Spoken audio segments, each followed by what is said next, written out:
we have to acknowledge the range that this podcast has. We started on some nasty shit. We were talking wieners through walls. And now I'm talking about my deep conditioning as a black woman in this world. Welcome to Down Bad, the podcast for the loverboys, crashout, cuties, hoes on the path of healing. We celebrate the good, the ugly, and the down bad of life. I'm Quincy Yeoman. I'm Chris Mejia. Thank you so much for tuning in to yet another episode of our lovely podcast. And while you're listening, you know what you should do? You should give us a rating, give us a review, give us a thumbs up if you're watching this on YouTube. Give us a download, because that's a metric, apparently, that can make you feel insecure. Give us a subscribe, a Give follow. us a comment. Yeah. Give us a comment. Even if you're like, wow, y'all look fucking like trash. That helps. Any engagement, you know? Well, actually, don't talk about my looks. But you could say that I'm not funny. But my ego is too fragile. We are not so down bad that we are wanting you to comment on our appearances. Unless I think you that's have to tell me that I'm beautiful. That will be welcome. Yes. Compliments only. Hate comments come for like our person, our core, who we are. Yeah. No hate comments about. Did you say our whore? Our core. Or our core. And okay. that we're whores. Yes. So you can do any of that, but yeah. A review. That rating, all of that stuff. So, and share with your friends. Most importantly, this podcast, we want it to grow and can't grow without your support. Exactly. So for all those who have been supporting, we love you and we appreciate you so much. It's actually us recording. We haven't recorded in a minute, so it's nice to be back into it. I know. I feel like we haven't recorded in like 3 weeks. Like 2 to 3 weeks. 2 to 3 weeks. And we haven't been hanging out because Chris is...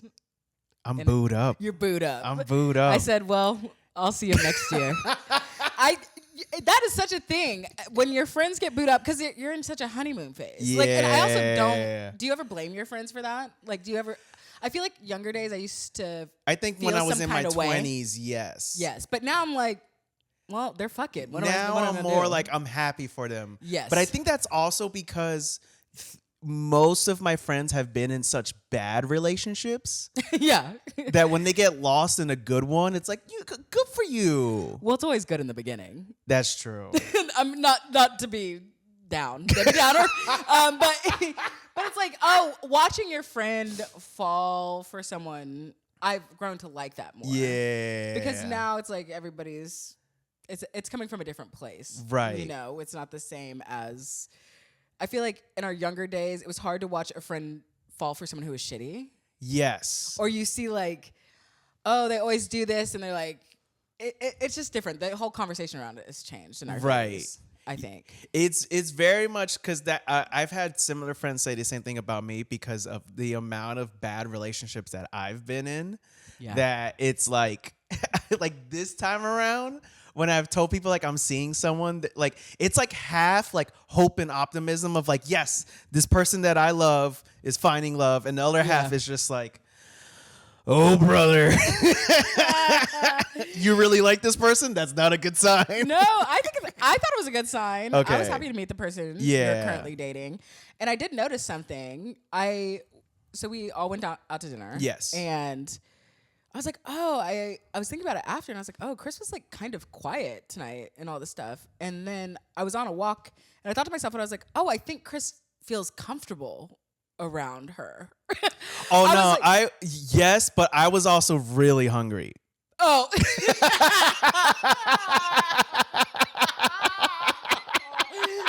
so fucking funny. I was like, oh. Because I was like, oh, he's just like... Because I do think the more comfortable you personally are around people, you're like comfortable not talking or talking. That's true. And you're more open to being like, okay, I'm ready to go, et cetera, et cetera. Yeah. When you are truly comfortable. I feel like one of the reasons I knew we were becoming good friends back in the day was when you'd just be like tapped out. We all knew. And it was just like, okay, Chris's lupus is kicking in. Famously. I will never forget, there was one time a group of us, we were all hanging out, and this was after either a show or a mic back at Jai Tai. Oh, it's Jai Tai? Or maybe. Okay. It was definitely after something. Yeah. And we're all like sitting in the booth. And I am someone who I will admit this. I won't deny this. I am definitely someone who when my night is when I'm ready to go, I am ready to go. You have like a shutdown button. It's like Chris is like da-da-da and yes. scene. I shut down. I'm not pressing it. My body is like, bitch, you have 30 minutes to get us the fuck out of here. And you better grab that Taco Bell and get in your bed right fucking That's why now. I want to leave early, because I know I'm adding in driving time to get Taco Bell. And then sure enough, that happens, and I shut down, and I'm ready to go. And Quincy just looks at me from across the booth and goes, Chris is ready to leave. Well, sometimes you need someone else to say that for you. Yes, that gave me, because I wanted to go, but at that time of my life, I hadn't built the ability to fight the people pleasing and just be like, I want to go home, so I'm a dip. Right. Because I was in my 20s, and in my 20s, you feel this pressure to be like, I have to hang out for as late as everyone else is hanging out. And it was just a comedy hang phase. Yes. Or party. When you're in like a phase of hanging and partying, you don't want to be. It's like first one to sleep gets their face drawn on. Yeah. I also have a shutdown button, but it's not when leaving. I can just literally go from like 100 be out all night, and then as soon as I lay down, I'm asleep in 5 minutes. Oh, I kind of have that too. Yeah, it's wild. I am honestly sometimes shocked about it, because I'll be like, oh, I'm wide awake, and then I'm like, goodbye. Interesting. I could probably go to sleep at any time. I will say the positive about having lupus and dealing with fatigue is that most of the time it's not hard for me to fall asleep. Yeah. Like, in fact, staying awake is more of the struggle than the falling asleep. There are times, obviously, where I have struggles with falling asleep and all that. Yeah, but for the most part, like, I pass out on my couch. I probably pass out on my couch more than passing out in bed on purpose. If that makes sense. If you do the pass out on the couch, wake up, and then go to bed. Yes. Okay. Yeah, I pass out on there so much, and I'll be like wide awake. That literally happened this past weekend. I was in San Diego to visit a friend and go to a concert, and I'll never forget, like, one night after the concert, actually, when we got the big box deal at Pizza Hut, where it's like 2 medium pizzas that are one topping, wings and cheese breadsticks. Woo! Which my friend, he was like, we got to order that. I was like, I don't know. That sounds like a lot of food. And he was just like, he lists all the items. He's like, we're losing money if we don't do this. That's how they get you with those deals. And sure enough, we ate all of that food. Not in one sitting, but we ate most of it in one sitting. Well, he ate most of it in one sitting. We were both drunk. Oh, drunk. Well, we were drunk. I was about to say, there's a level of drunk that I believe is worse than the munchies. Yes, because at the munchies, I'll hit a limit. The thing with the munchies is like you're switching flavors. Drunk, there's like no end. Yes. Or something. So. Well, because I feel like also drunk, you're telling yourself, I have to eat all this food so I don't get hungover. Yes. And then instead you wake up hungover and you have the shits. And you're like, that didn't do anything for me. You're like, I'm sure you've heard this. It soaks up the alcohol. Yeah. Is that not true? Surely it's not true. I don't think it's... That would actually legitimately ruin my life if that's not true. I don't know. I don't know if it's true. Everybody has their like witch-like rituals of not getting hungover. But I don't believe that's actually true.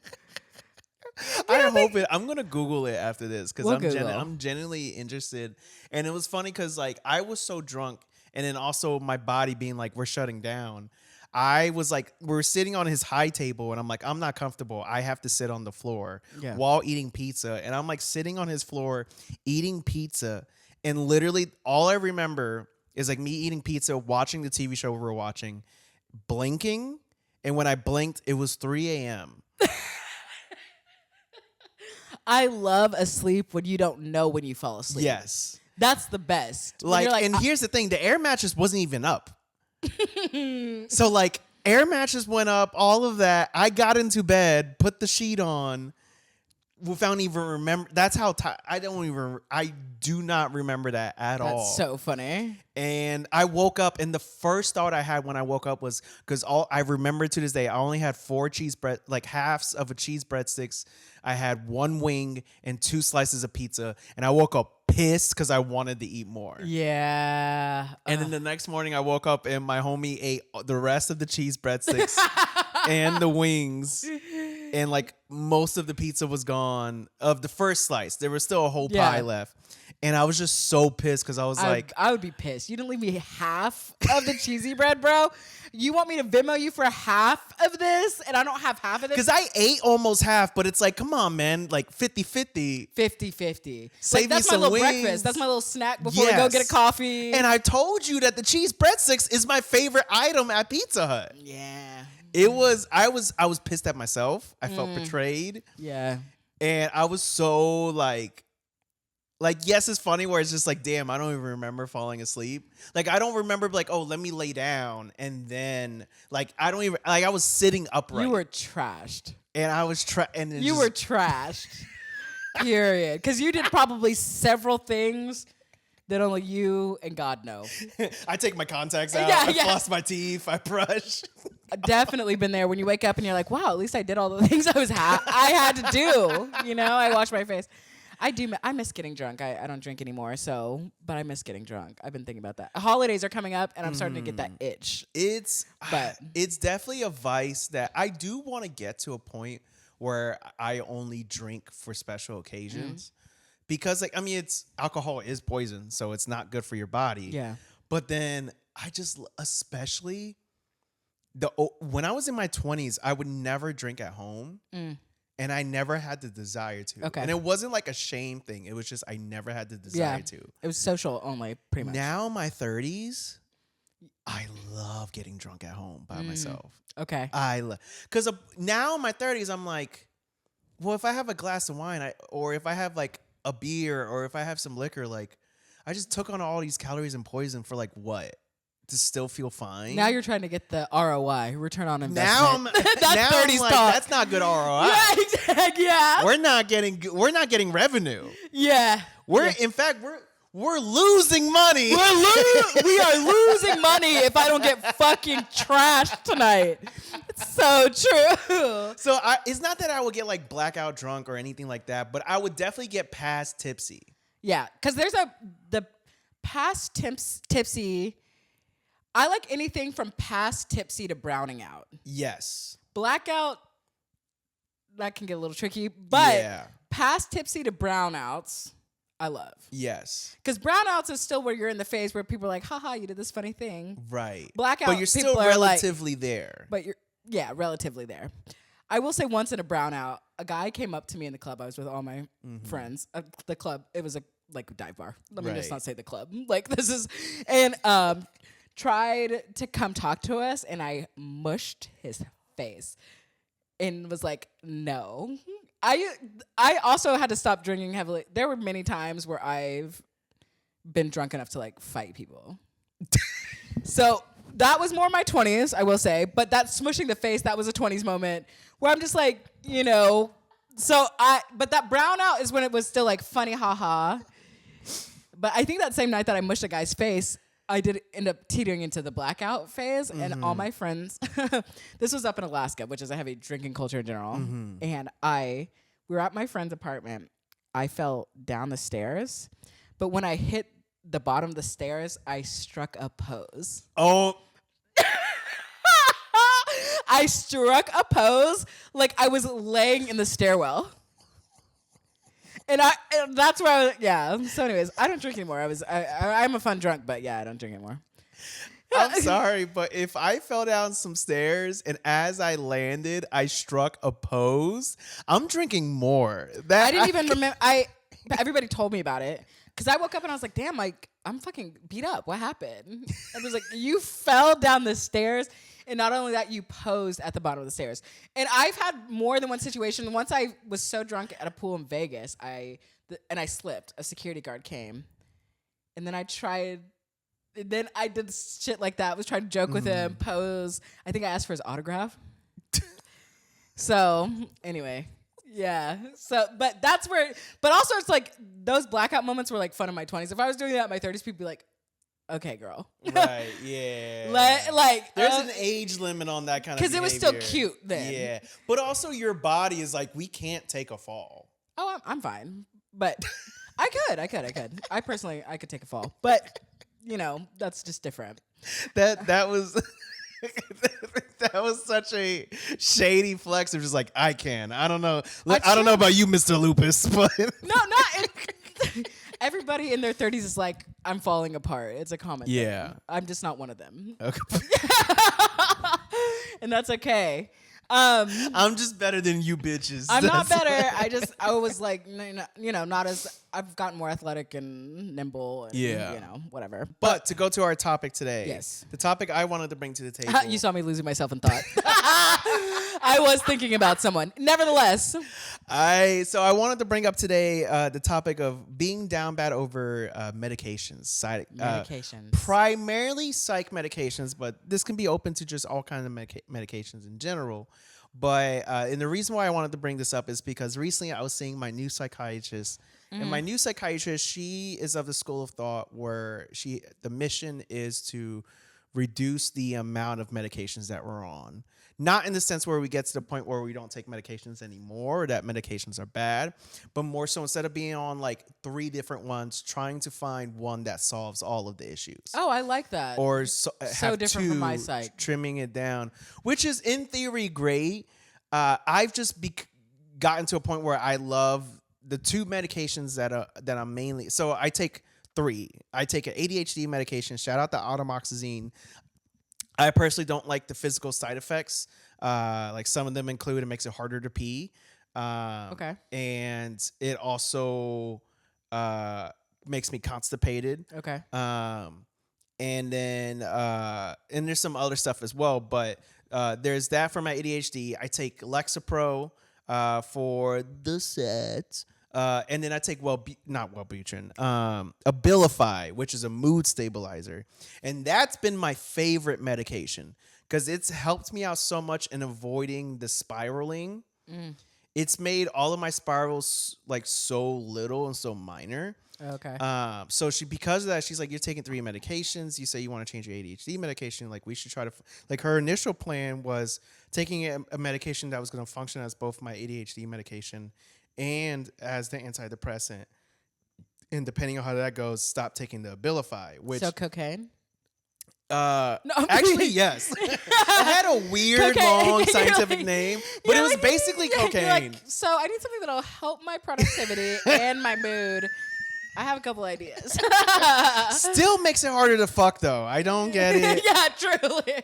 That is kind of funny how most medications are like, you want to be happy or you want to be fucking. Like that's you have 1 or 2 options. It's like that triangle where it's like you can only pick 2, or it's like you can only pick 1, and it's a line. Okay. But so because of that, she was like, we want to get you off the Abilify, which for me the moods, because when I was in my insanely depressed era at the beginning of this year and was suicidal, I was on Lexapro.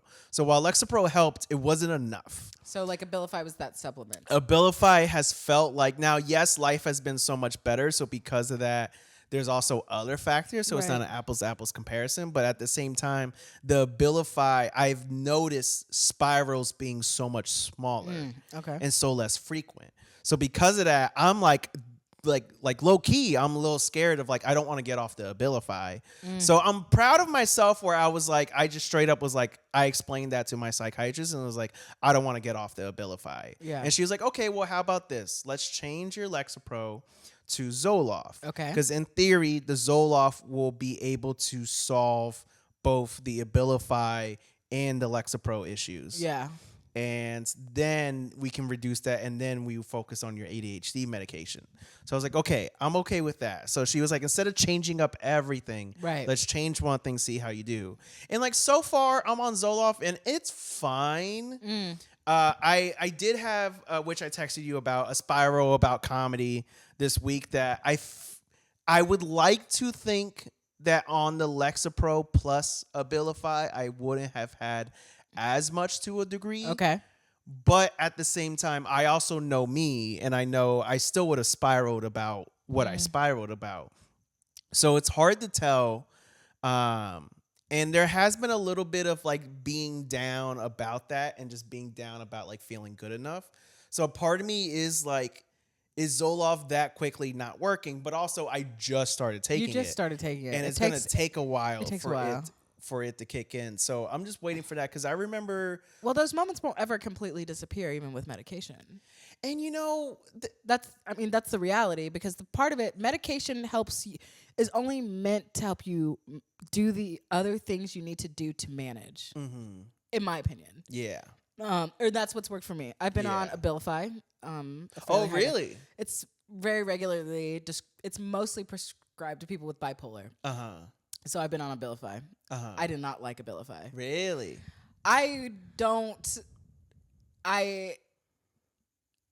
So I was undiagnosed. People kept trying to give me SSRIs for a long time in life, thinking it was just depression. But I've had very solid and real manic episodes throughout my life, and some other things. I have mixed bipolar, not one or two, mixed, so get a little fun from both categories. And I found that I didn't get diagnosed. Finally, a psychiatrist was like, well, all these, because I would go on SSRIs, and that would also spike the mania. Right. So I'd be like, fine, and then it would just like go so ham that I would go manic. Right. So I finally got on mood stabilizer. I got diagnosed, I think, in my 30s. It was like after I'd been on, because I started taking antidepressants when I was 15 or 16. Right. It was when I first got prescribed Lexapro, my very first one. Or was it Prozac? I don't remember. The olden days. And I don't like being on a mood stabilizer personally, because I think I have very much learned, I feel very flattened. The mood stabilizing for me actually I felt like the world was gray. Oh, interesting. It was like that. I mean, I've tried a couple other things. I feel like it's like but I do have to do a lot of things to manage my bipolar. Right. But I find tackling the ADHD productivity part of it all, because I do have that, helps me, because then it's like I will do the exercise, I am meditating, I am doing all of, I'm like staying on top. But I also don't even sometimes take my ADHD medication. I'll take like a break from it, or take a day or two off, because getting too yacked up on stimulants can also teeter someone. Right. But I mean, I also have to do just like a lot of stuff in life to stay stable, but I didn't like the mood stabilizer. Right. And the Abilify, I just felt like I had no creativity. I felt like I had no personality. I don't know if this is the medication or this has just been life. Yeah. But I don't feel as funny. I had a lot of that when I was on Abilify as well. Really? Yes. I was like, I don't feel as funny. I don't feel like I have. There were times I was on a decently high dose, and they put me on Abilify and bupropion, an antidepressant. I've taken that. At this. And then I was on, or is the bupropion the non-stimulant ADHD med? Yeah. So I was on I think both. that was like the first ADHD medication I took. So I think she started me on both of those, and then like a small anti-anxiety medication, because I had a little bit of anxiety at the time. And I didn't feel funny. I felt like I had no personality. There were months of my life where I was like, I don't even have an opinion. Oh. And I truly miss, because I would get upset about something, and I was so upset I already have trouble expressing my true emotion. Right. But I'd be upset, and I'm like, damn, I just want to I got to a point where it's like, I just want to feel something, because I didn't realize because of how late I got diagnosed, I think I didn't realize how used to my fluctuating mood I was, and how much of that is part of like my creative process and things like that. Not saying that it can't be destructive, but I just had to figure out my own balance of that. So anyways. Yeah, that's... And also the least horniest in my life I had ever been, I think. Sorry, I wasn't prepared for that. No, truly. I was just like, oh, I don't even, But I was going to say, like, I know that's a side effect, and it has affected my drive, but I still have, like, on the Lexapro, I was still able to, like, have days where I was just, like, horned the fuck up. Oh, that's good. Which when you're unemployed and you're horned up, the unemployed. that is hell. There's that is nothing hell. like it's like fucking 10 a.m. on a Tuesday, and you're like, how am I gonna jack off all day? Yes. Because I was in Florida at the time, and let me tell you, women in Florida do not want to date an unemployed man who is not white, tall, and doesn't play in a band. Like, that's the only time I've seen being unemployed You work. should have lied. I'm sorry, I shouldn't condone that. I immediately regret. After I like, men, be more romantic, honest. I'm like, just lie. But also tell like lie, bitch, tell gaslight. that bitch you have a job. But it's very much where,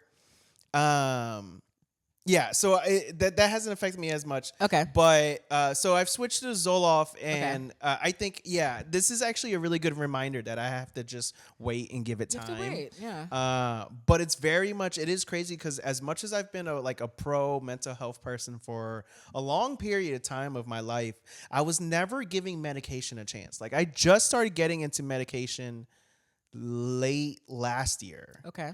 Lexapro was my first medication. I was taking... You'd never been on an antidepressant before last year? No.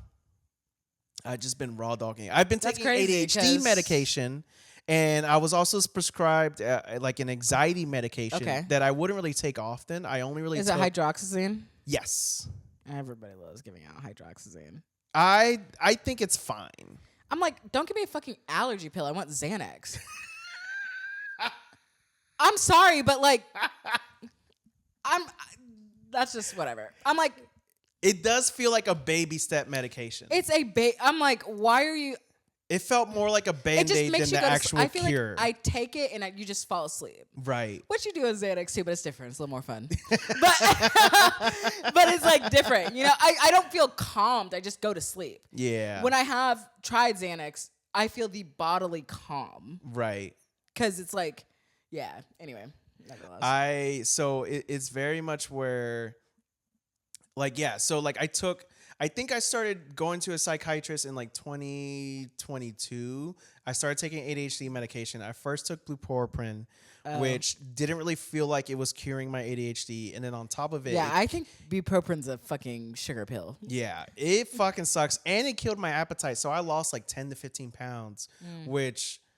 That's a non-stimulant too. That's crazy. The OG Ozempic, and I was like dirt skinny, and my girlfriend at the time, who was a horrible being, started making comments about like my body and like needing to eat more.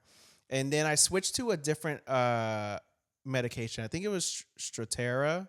I've tried Strattera as well, and that made me like have to pee every hour on the hour. And I was like, there was a couple times where I like peed my pants a little bit. Wow. So I was like, I don't want to be doing that. Yeah. And then now this new current ADHD medication has been the most productive I've ever been. Atomoxazine. Atomoxazine, yeah. But then it has the whole where it makes it harder to pee.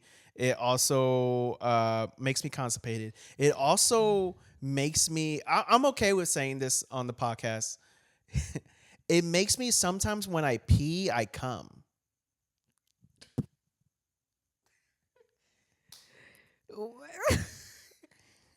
Like full on orgasm? No, like it doesn't feel like an orgasm. It just feels like it's really hard trying to push out the pee, and then I look in the toilet and there's just a string of jizz. A string of white. It's milking you, bro? It's milking me. I'm getting milked. I'm getting milked by atomoxazine. Milked by meds. If we did episode I'm title, getting milked. milked by meds. That's a wild. Yeah. Thankfully, it's never like I'm out and about and then boom. Is it like residual It jizz only happens when I pee. But is it like residual jizz from... I have no idea. Like you saved it from the night before? It's like I don't know. a backstock. It just comes out. out. Get everything off the cup. I don't know. And even then, like when having sex, or if I'm just like cranking one out, it'll start to like leak out before I come. So it's it's not pre-cum.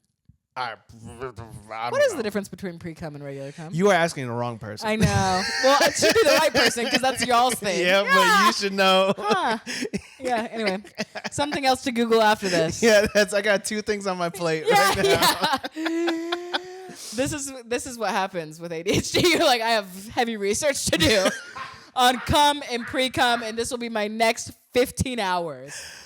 Okay. But all is to say, so like I started taking medication, but I still never thought to take antidepressants. Really? And it wasn't even like, to be honest, I don't think it was ever like I don't want to take it. I just didn't think. Nobody ever offered that solution. No one ever offered it as a solution. I never thought of it as a solution for myself. I was never anti other people taking it. Like my most recent ex, she started taking medication. And I was like encouraging her, like, yeah, it'll be great. But I still wasn't taking it for myself. And it was just one of those where it was very much like, yeah, this will be good for you. This will be good for you. And she would ask, like, well, you've never taken medication. Why not? And I was just like, I don't need it, even though I've been like depressed a lot this year. And I started taking the Lexapro. And I remember like within like 2 to 3 weeks on Lexapro, it almost felt like I was high. Yeah, like lifts the fog. Like literally lifted the fog. My baseline level of joy increased where it felt like I was high. And I loved it instantly. But then obviously couldn't prevent like suicidal ideation and stuff. But at least up until that moment. But also at the same time, I had a very traumatic You had thing. life. Yeah, because that's also the thing. It's like medication isn't going to stop life from happening. Right. That can still send you to those places. Exactly. Yeah. But my attitude now with the medication is that I know life is going to life eventually. I just want to have tools in place to prevent me from getting to that such a low point again. Because I've been on therapy and therapy couldn't prevent me from getting to that point alone. So it's like, okay, I want additional tools to the tool belt and like still maintaining the thought of like, there's still a chance where it's not going to be enough, but like you're going to be in a better starting position at least. Yeah. And well, I mean, this is one of my more recent unpopular opinions. I think talk therapy can be bad if you have anxiety. Because if you constantly rehash, talk therapy is not, unless you have a therapist that gives you tools to take action, you can get stuck in the loops. Yeah. I also, one of things I've learned on my medication journey and journey with depression, all the shit is, now I can firmly say this, that I do think there will always be phases in which I will maybe need medication that will come to supplement. But I found it's also about having, unfortunately, all the things that they say are true. Sleep, exercise, mindfulness, and building all of those tools up around to support the medication is essential, because those things, doing those things regularly also, they supplement. I think depending on where you're at, that might be the difference sometimes. Because I've been on medication and had suicide ideation. Yeah. And it's like, okay, I'm fine. But it's like, you can't just, I firmly believe you can't just rely on like one thing. Right. In general. To like support the whole. I agree. So, it has to be a balance of different things. Yes. Like, I'm not looking for the medication to be my end all be all. It's more of, like I was saying before, like a tool in the tool belt. Yeah, exactly. Where I have therapy, I have the medication, I have being proactive to do things that are self-care. Exactly. And good for me, journaling. Even though I haven't journaled in a while. Yeah.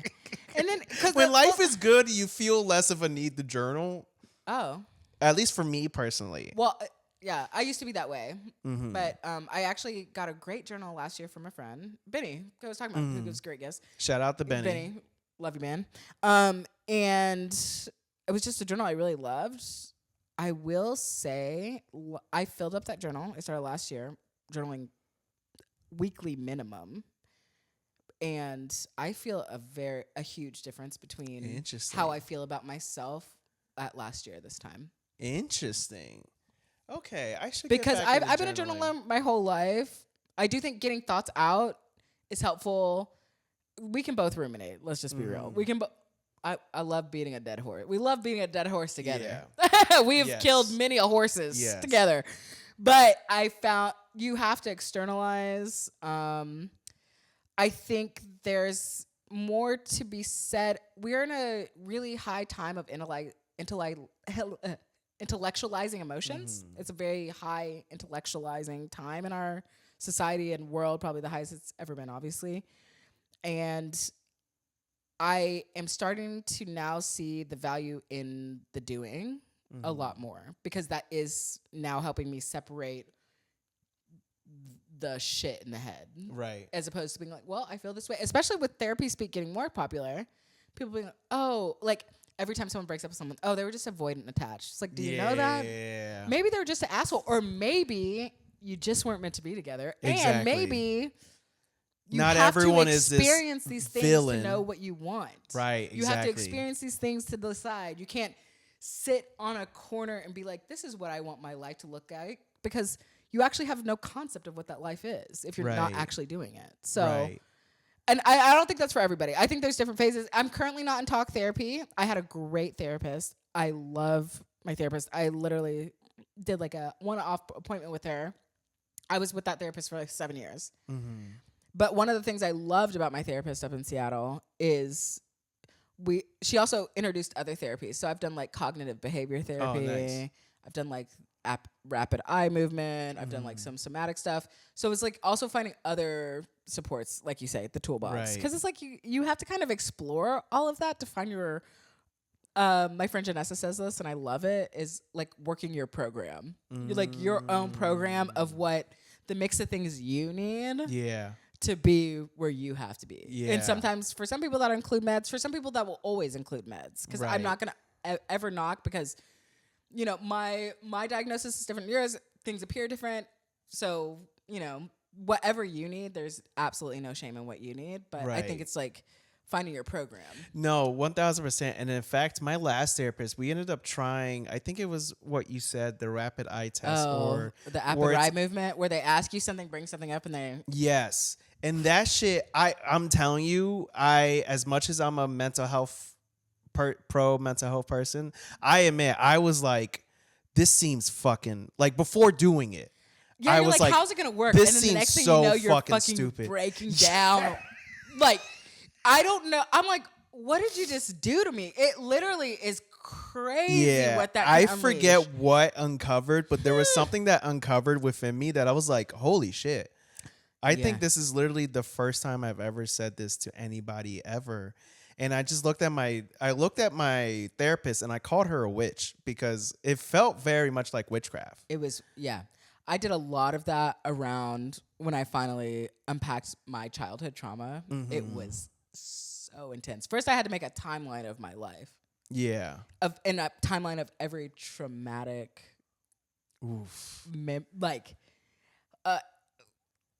The scroll came out. No, it's not that bad.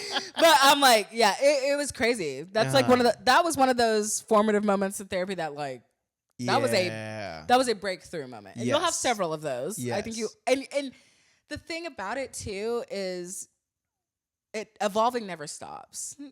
And so your program will always change. What you need will always change. Because like, this will be fine. And then something can happen, that life events, other things. But that rapid eye movement shit was nuts. It was genuinely crazy. And it opened me up to the idea of like, oh, maybe more than just talking.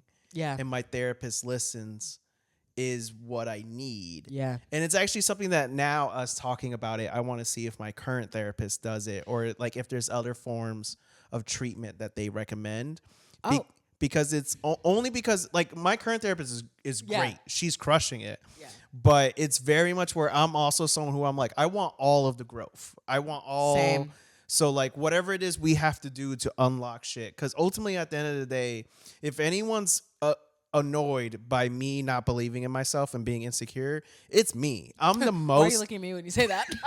I did call Chris insecure on Sunday. Anyways, nevertheless. But it was out of love. Yes, it was out of love. It was out of love.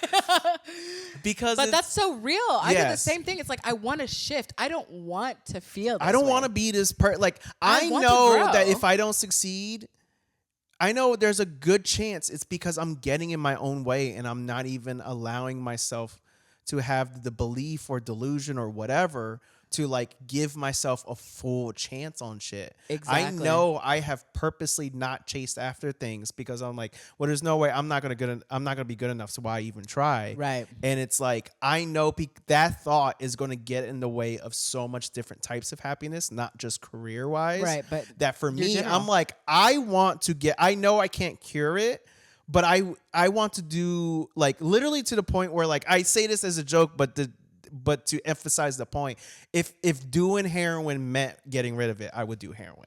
Well, like, I had a similar thought because I always think to myself, what really spurred me to start my whole journey of like getting it together was comedy, because I started doing stand up, and very early on I had this point where I was like, if I get every single thing I want in this, I can. What if I'm still the same when I get there? Yeah. It's like the wherever you go, there you are. Yeah. I was like, let's say I'm literally fucking Gold's Duck or whatever, sitting on a shit ton of money. I'm on a yacht, and I'm like, oh, I want to die now. Yeah. I was like, I want tools to help. I want community, whatever. Right. I mean, Robin Williams is the perfect example of that. He literally had the career that everyone dreams about, and he was still not okay on the inside. Yes, it's so hard. And it's like you can't always be in a state of okay and feeling good, but the tools are huge. So I feel you on that. It's like, and the getting in your own way. Right. It's like, yeah, I think we're also similar in this way where it's like, I want that shift. I want the challenge. We both have a growth mindset. Yeah. Crazy. Damn, mindset bros. Okay. But yeah, I feel like, yeah. So I hear you on that. So it's very much where, to kind of bring it back to the main thing, like that's why once it was suggested to take, it was funny because like I went to a new psychiatrist to get, because I moved to California, so I didn't have my old psychiatrist. I wanted a new ADHD medication.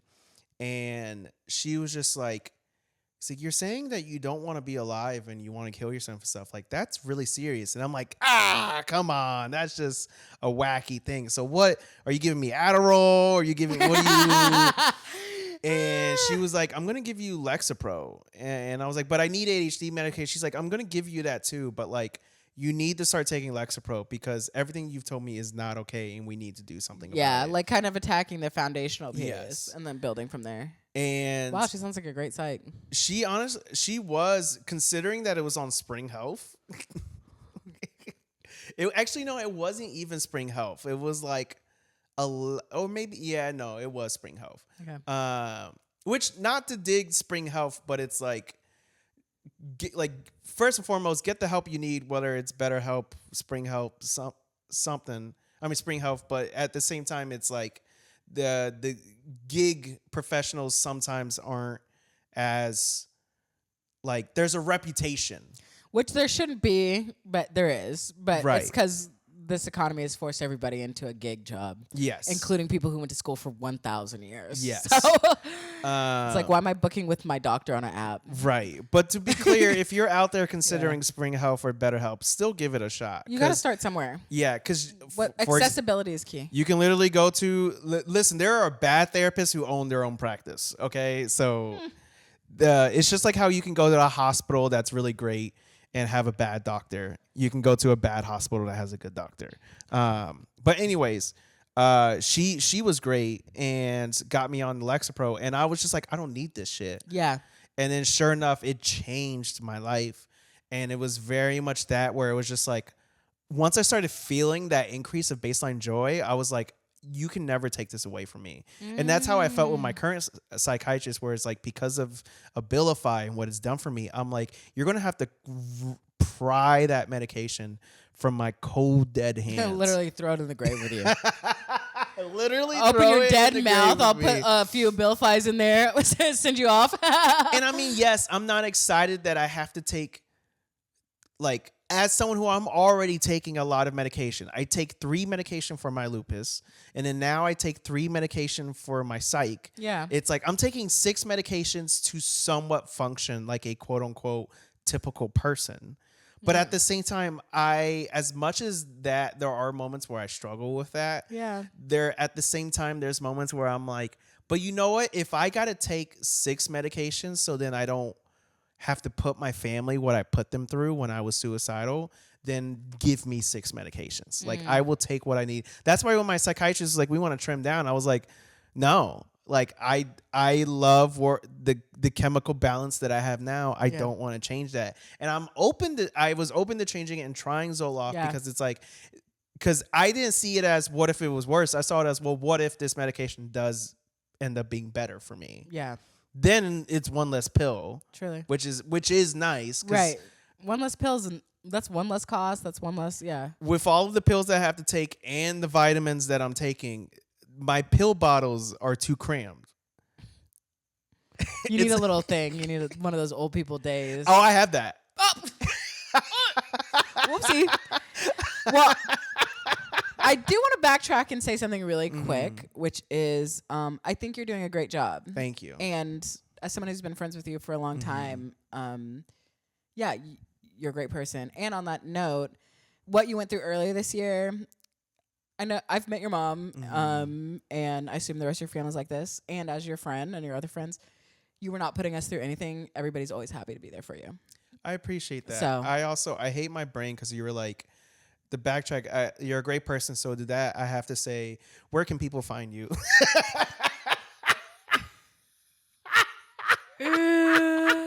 Plug the socials. Oh, we're done. We're done with that. No. That was like my brain instantly. Oh, you thought I was just trying to sign off? No. I'm trying to have a genuine moment of connection with my friend. No, that's so funny. And this is why Chris thought he was a burden to all of us when he was not. But no, I appreciate that. But and I do recognize. Nobody felt, I just want to say, like, especially when dealing with thoughts like that, and anybody who is depressed, the people in your life want to know. Yeah. And the people who care about you, love you, and want to be there for you, that it is not a burden to care for people you love. And it's something, I wrote a whole article about it that got published where the whole point is like, if you want to be there for your friends, it's going to require having to hear shit that's going to make you uncomfortable. But at the same time, it's better to deal with that discomfort and still have your friend 5 years from now than not deal with the discomfort of, ooh, I heard my friend be real about their depression, and then now you don't have a friend anymore. A lot of people aren't comfortable with sitting in other people's feelings, myself included. I'm trying to get better at that. It's hard. Because we go into fix mode. We go into, right. Oh, I don't know how to handle this. Or based on our own situations. I know for me, I had a huge realization literally today where I was having a breakdown in class. But it's like I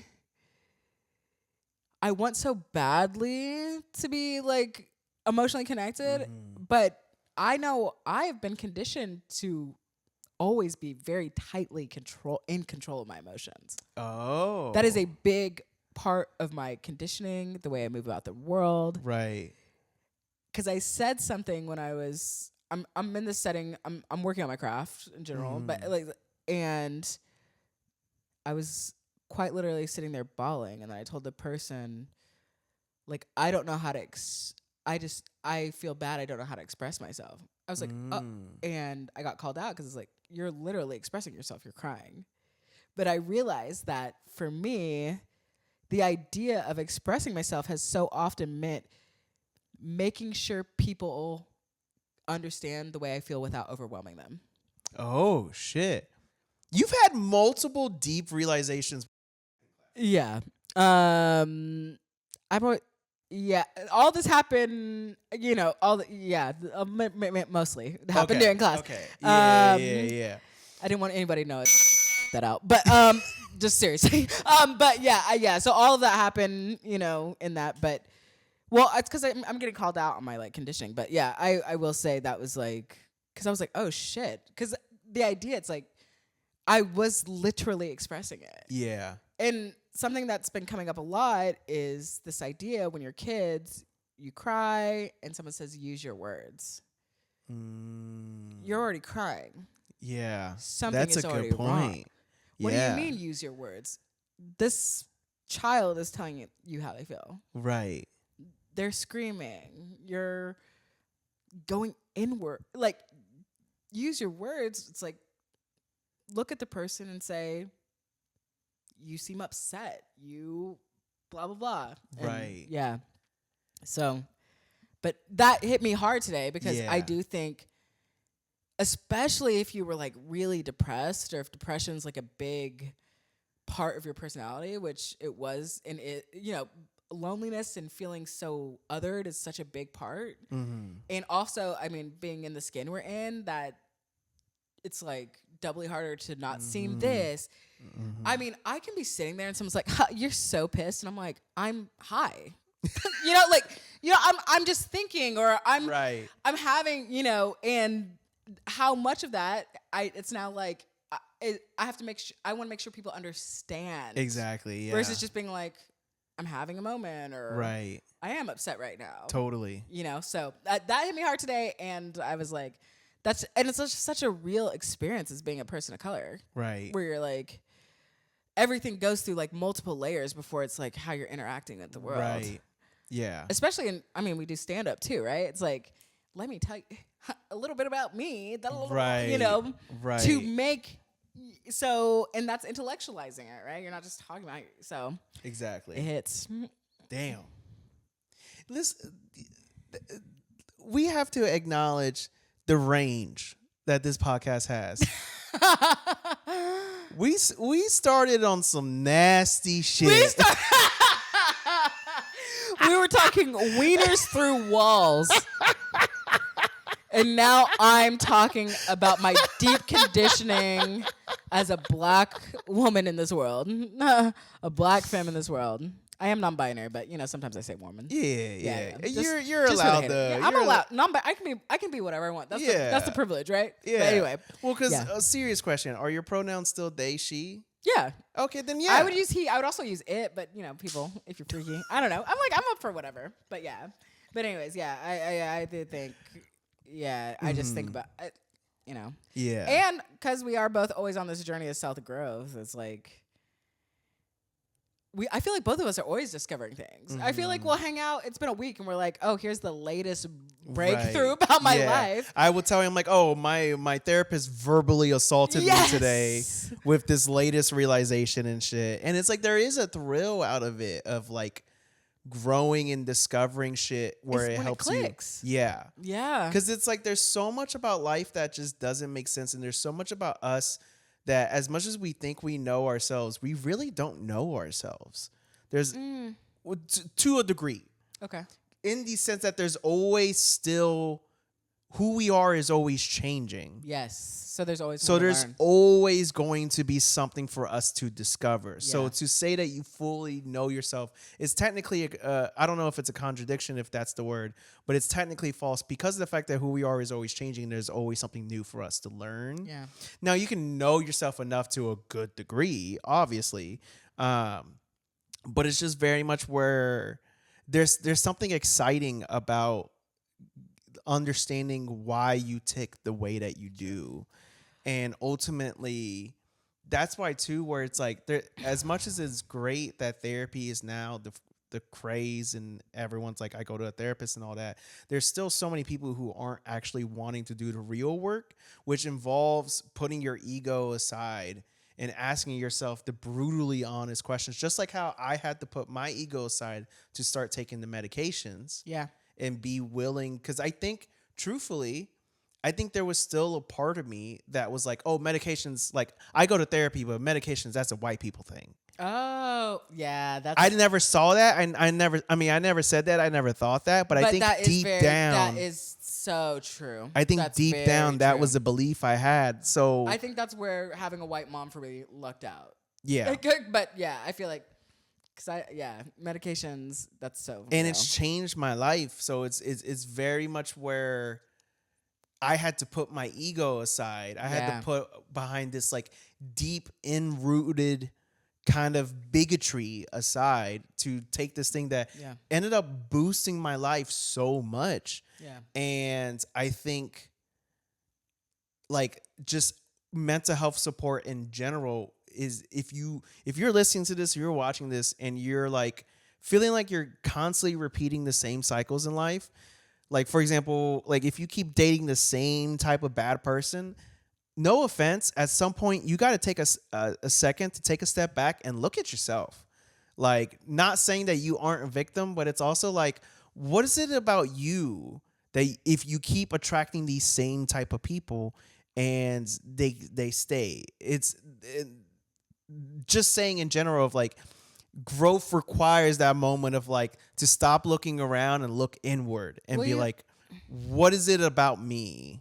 You have to own your truth. Yeah. You have to own first your truth, and then you have to own your choices. Exactly. In that order. Exactly. And the truth is, maybe there is reasons why you have this pattern. Mm-hmm. And then what do you do about that? Exactly. And I hear you on ego death. I mean, ego death several times in my life, although it wasn't through pharmaceutical drugs.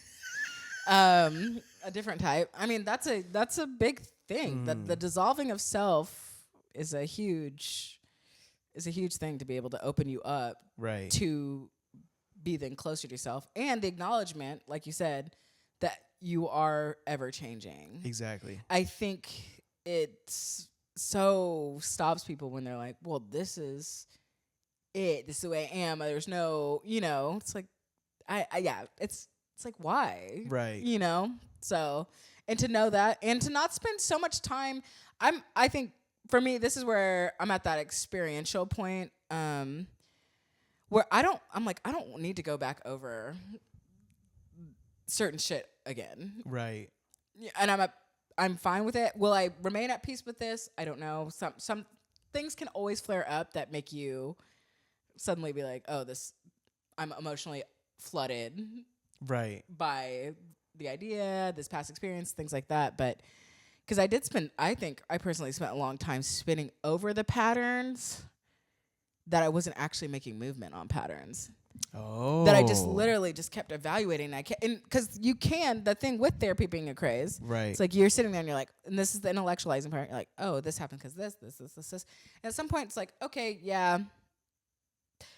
And right. Because for me, I truly was just like, I was like, okay, the more I know about the pattern, maybe that'll stop. It's like, well, I know everything there is to know about the pattern because I've lived it already. Right. So what is me rehashing this time and time again doing?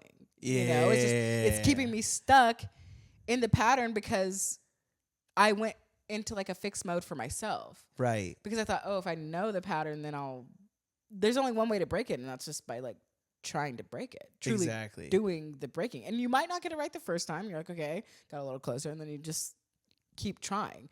And accepting the failure when you don't do it. Right. So, exactly. Because I think we also have trouble accepting the failure. That's where the ego death comes into play, because it's like, accept that you failed and then decide where you want to go with that. Oh. So it's like, yeah, that didn't work. That's okay. Don't be like, oh, well, I didn't really care. Yeah. Oh, that didn't work, but nobody saw, so whatever. That keeps you stuck. Right. Yeah. I kind of low-key want to have an ego death. I know a guy. Do you really? Yes. Chris. Yeah, you do. Yeah, I do. We'll talk off pod. Yeah, we're going on a cabin trip. We're going to the woods. Oh, I'm Let's so go down. Ayahuasca, Costa Rica. I'm so down. Yeah, no. It happens. I believe someone told me this was too much. I said I would love to have an ego death once a year, but I feel like that does sound like a lot. It does. It's probably too much. I don't want to get so. That's when I dissolve, and then I'm pudding for brains. And y'all are like, I have no idea. You're giving yourself CTE. They ego death too close to the sun. They are officially, walking around and they think they're a bird. But yeah, I mean, I think, yeah, in different scenarios, yeah, that's been helpful though. And things, I mean, pharmaceutical drugs, street drugs. I don't even like the word street, but other drugs. I'll say other drugs. I mean, all of that's meant to bring you close. In general, It should not be the sole solution, but it should be a tool in the tool belt. Yeah, it should be a tool in the tool belt. And, it's like, yeah, that's all supposed to help, shake out the shit. Yeah. Yeah. But, yeah, Real talk. I have no idea how to go from there. Quincy, if people like the things you say and the way you say it. Oh, wait, no. Quincy, what is something this week that you're not going to be down bad about? Oh, fuck. Do you already have one in mind? No. Yes, actually. Oh, you go first. Because I was down bad about comedy earlier this week. So I think what I'm going to do is I'm going to take on the advice that you gave me in text when I was feeling down bad about a set that I had at the Comedy Store. I'm going to be not down bad about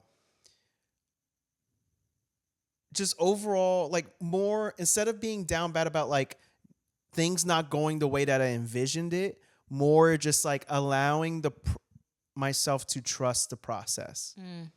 And that at the end of the day, things are a process for a reason. And just like how when I first restarted in Seattle, there was a process to that, and there was a learning period. There's a learning curve that have to come over. There's going to be a learning curve for Los Angeles. Yeah. And I just have to trust that this process is going to make me better in some way, shape, or form. Yeah. I've already felt the effects of that. So I have to trust good will come, and I forget what the phrase is, where something about something makes a diamond or whatever. I know what you're talking about. Yeah, like but it's basically that. And I just have to trust that in this city, everyone else is having bad sets.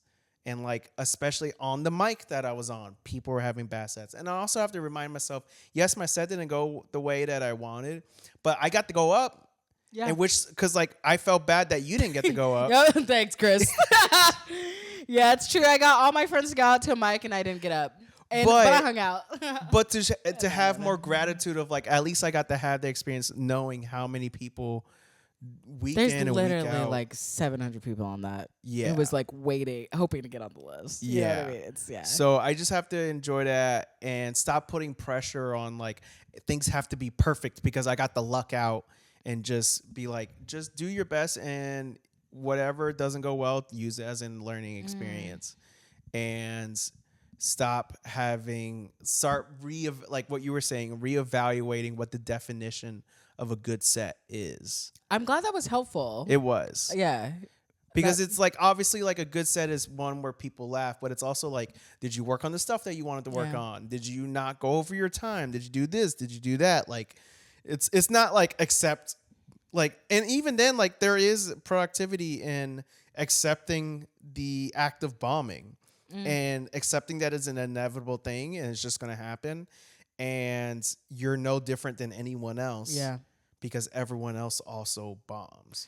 Well, stand-up is such a strange art form in general because people truly are like, oh, jokes. But it's like, you're still performing. There's other things that make performances strong than just standing up and saying the lines. Exactly. Right? So, yeah. And I think we can especially... And it's such an insular, strange culture. So I love that. Thank you. And I'm happy to hear that because you're very talented. LA is lucky to have you. The nation is lucky to have you. Likewise. The globe is fucking lucky to have you. Okay? Thank you. The universe is fucking lucky to have you. Universe, baby. Yeah. Quincy, what are you not going to be down bad about? Well, this one's kind of deep. It came to me. I'm not going to be down bad about feeling lonely. I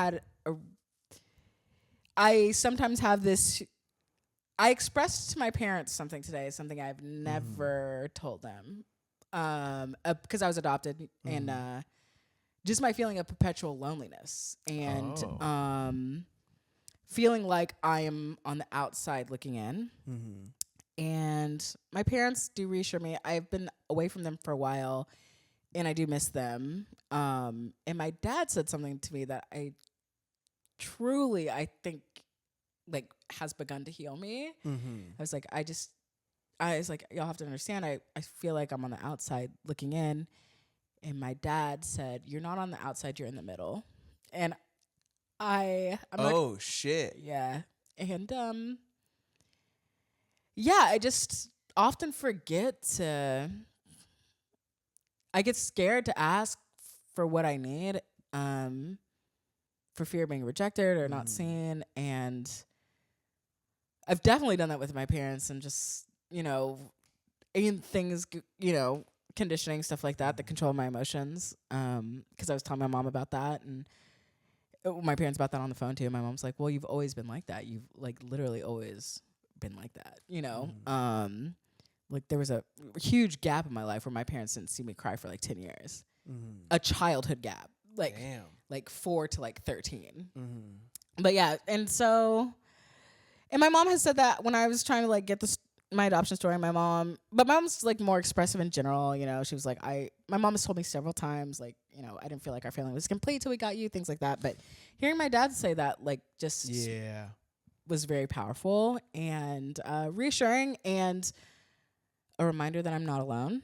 You aren't. So I do think, I'm not going to be down bad about being lonely, because people do want to know.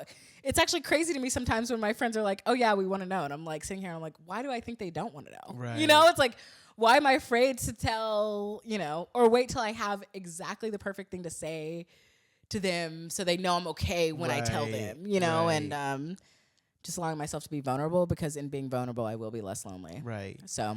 Well, allow me to reassure you are not alone. You have a community of so many different people who love you deeply, me included, and people who you have made their lives so much better because of the fact of how much of a light you are in people's lives. You're so talented. You are so great. Thanks. You are truly a beautiful person inside and out, and the world is very, very lucky to have you, and it is a better place because of you. Oh my gosh, we gotta cut this part.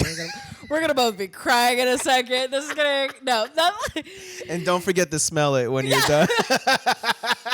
My tears.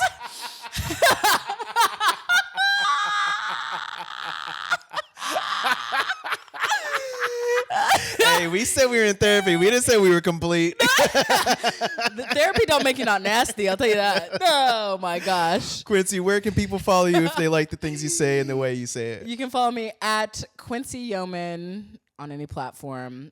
You can follow my Substack, No Small Talk. There hopefully will be a post up by the time this comes out. I am writing. Okay, I'm going to write. So I'm going to get that in there. And then, so there's where you can find me. All in the show notes.